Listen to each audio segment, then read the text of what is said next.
সবাইকে নতুন বছরের আমার তরফ থেকে সবাইকে হ্যাপি নিউ ইয়ার। আর সবাই কেমন আছো অবশ্যই জানিও। আর কে কোথা থেকে এই ভিডিওটা দেখছো অবশ্যই কমেন্ট করে জানিও।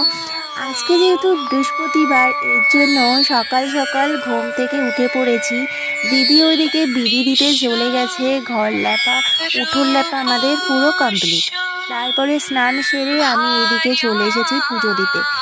আমাদের বাড়ি যেহেতু মাটির, এর জন্য প্রত্যেক বৃহস্পতিবার এবং সোমবারে এই দুদিনই কিন্তু গোবর জল দিয়ে লেপা হয়। প্রত্যেক দিন গোবর জল দিয়ে লেপা সম্ভব হয় না, কারণ গোবরই তো পাওয়া যায় না এখন।